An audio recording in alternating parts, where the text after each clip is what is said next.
Alright, so today I'm talking about buying land in the metaverse. If you've never heard of this concept before, this video is going to blow your mind because people are spending millions of dollars on buying virtual land in a virtual world to make virtual money. So in today's video, I want to show you exactly how these people are making money, who's selling this land, where you can buy it, and ultimately if this is something you should start investing in. Before we get into it, I just want to quickly say that this video is not sponsored. It's 100% free, so what you do with this information is completely up to you. It's crazy though, because I remember when my parents were my age, they already had me, they had stable jobs, they had a physical, real house that they could live in and make delicious food inside of and not get cold in the wintertime.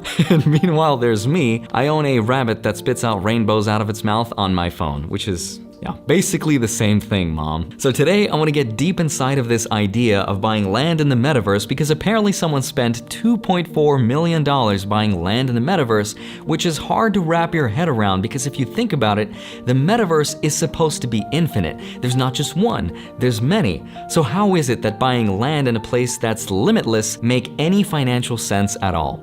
That's what we're going to try to figure out by the end of this video. So if you're skeptical, you have come to the right place because when I first heard about this, I was skeptical. I'm still skeptical. And when I first heard about it, my reaction is probably like yours. But that's so silly. Why would you? Wait, what is it? Wait, so you're saying that? So the longer you watch this video, I promise the more you'll progress through those phases. So let's get right into it.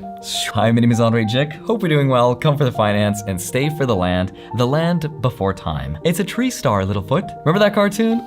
Alright, so it's not land before time, but it is land inside the metaverse, which is kind of like land inside the physical world, except it isn't because you can't physically go there. So let me share with you some mind-blowing numbers as far as how much money people are spending on it, and then we'll get into the cool stuff. So the first one is from the Metaverse Group, which is a Canadian real estate investment company in the digital space that bought 116 parcels of land, each about 52.5 square feet, for a grand total of 6,090 square feet, which is not huge. Just for context, that's roughly the size of 3 tennis courts or about 1 basketball court, or a little bit bigger because a basketball court is about 4,700 square feet. And for that amount of land, they paid 618,000 mana, which is another cryptocurrency that by today's valuation is worth roughly $3 million.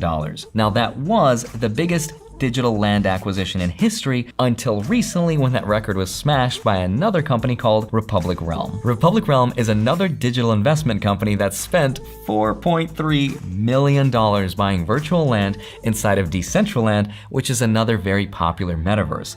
It's also the same company that created the ultra-luxurious Metaflower, which is a mega yacht with a hot tub, a DJ booth, and 2 helicopter landing pads, and all it's missing is Doug DeMuro to review its quirks and features. Now, someone bought that yacht for 149 Ethereum, worth about 650,000 US dollars, which is crazy to me because this year I bought a house for just a little bit more than that. Now, don't get me wrong, a house is kind of cool and all, but it's nowhere near as cool as this yacht that lives permanently on my phone and can do this, look.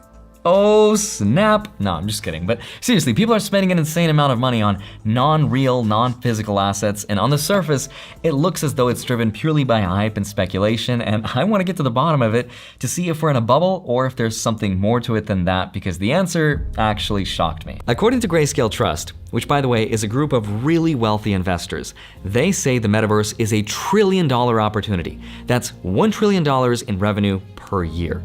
Right now, no company in the world comes even close to making that kind of money, and the land is supposed to play a big part of that revenue in the metaverse. So the question is, how is buying something that is limitless supposed to make you money? The answer is, it's not limitless. There's a limited amount of this digital land, the same way that there's a limited amount of digital bitcoins. Just because they're digital doesn't mean there's an infinite amount of them. If we compare that to real physical land, you'll start to kind of see the difference because physical land seems like it has an advantage, right? Because right now we have real world applications. Physical land is something we can use agriculture for, we can build houses on top of, we can host live events. There's lots of things we can do with land. And land in the physical world is not infinite. There's clearly a limited amount of land, so it should be valuable, right? But it's not always valuable. Take a look at this example. If you want to buy 1 whole acre in New Mexico that's here in the US, you can do that right now for $50. If that's not enough and you want 12 whole acres, which is the equivalent of about 9 football fields, you could do that right now for a whopping $450. The point is, not all land, even in the physical world, has any value, in that it depends on the location and its network effect. Now, when it comes to making money from this virtual land, the strategy right now, at least the short-term one, is to buy the land and to sell it to someone who wants to pay you more money for it, which can sometimes work. But the long-term strategy, and the real reason that people are spending millions of dollars on land, is because they are speculating that someday the land they own will become a place where people come together by the millions, kind of like Facebook is today. Kind of like where Central Park was decades before anyone knew what Central Park would eventually become. So they are speculating that their land will eventually become that place. Now, a way to make money with this land is to charge fees to people that come here. So for example, if you want to host live events, you can charge fees for people that go there. You can also lease your land to someone else and let them take care of it while you charge them fees. Or you can actually host live events with video games or even live concerts. A great example is Justin Bieber just last month in November put on a free concert in the Metaverse.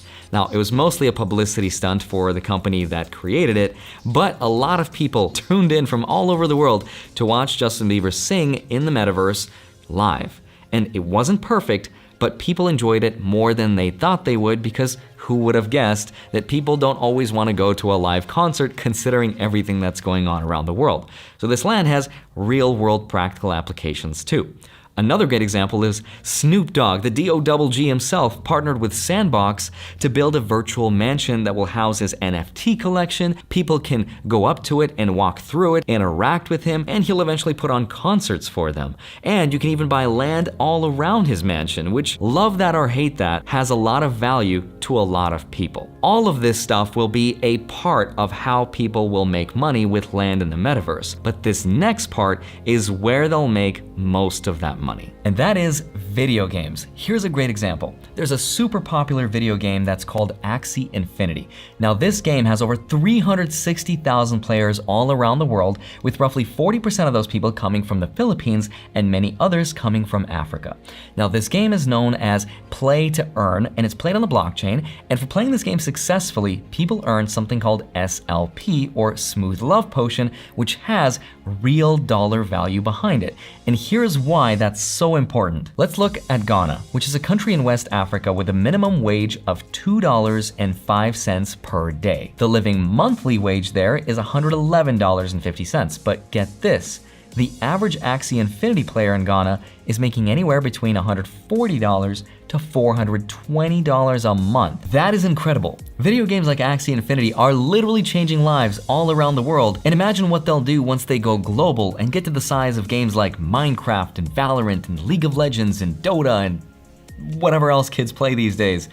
Still playing Kingdom Hearts, what's up? But the way that land is integrated into these video games is that game developers create these plots of land as NFTs, non-fungible tokens for players to buy, that they can upgrade, that they can farm, they can level up their creatures on, and upgrade them, ultimately making them more money with. And you laugh now, but the highest plot of land sale in the land of Axie Infinity, which is called Lunacia, sold for $2.5 million.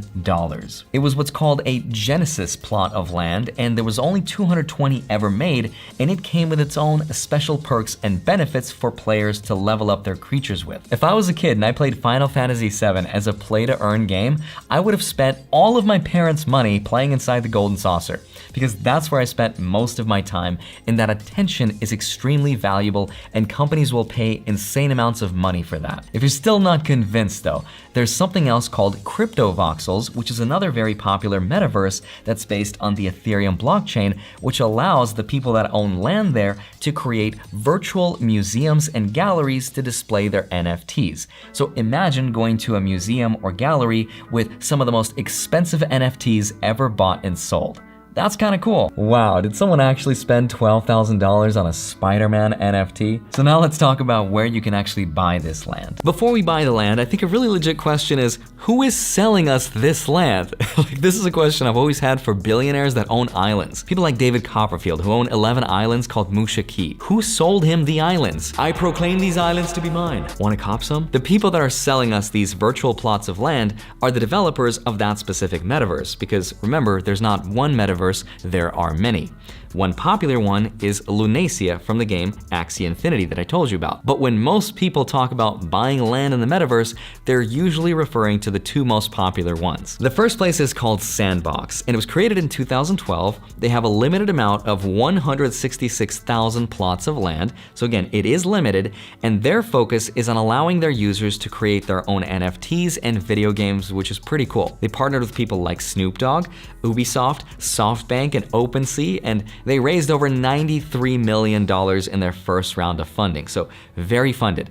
The second place that people are referring to is something called Decentraland, which was created in 2015, and they also have a limited amount of 90,601 parcels of land. Now, they are also very heavily funded, but they also hosted a live event with over 80 music artists. Anyone could join the concert. You didn't need to own land, you could just go there and watch, but you could see how buying strategic land at a place like that could someday become valuable. Then there's also Meta, which is Facebook's metaverse approach, which is more of a centralized approach to this digital universe, and we're gonna see a lot more of that in the future as publicly traded companies will want a piece of this industry. What they'll find out the hard way though is that the reason we find this stuff is so exciting is because it isn't owned by any publicly traded companies. We're just creating these communities for independent artists and people to go there and create and to share their experiences, and we are not the end product where we have to give up our valuable data. And that is also why there's not going to be one metaverse. There are going to be many that are competing for your attention and what you find most valuable. But now let's talk about some of the risks and downsides to investing in it. Don't get me wrong, it's a great idea to be early as an investor, but there is a phase of technology when it's just too early. And as of right now, I've never heard of anyone, or I don't know anyone personally, that's ever made money through owning land. Now, yes, I've heard of people buying and selling land by flipping it to someone else, but as far as real-world utility is concerned, I haven't seen it to the degree that it's super profitable just yet. At the end of the day, the metaverse is a high-fidelity version of a website. Maybe it's VR. But then again, do you need a limited, highly exclusive, very expensive plot of land to display your products? Or can you buy a $10 version of some land somewhere like you can a website?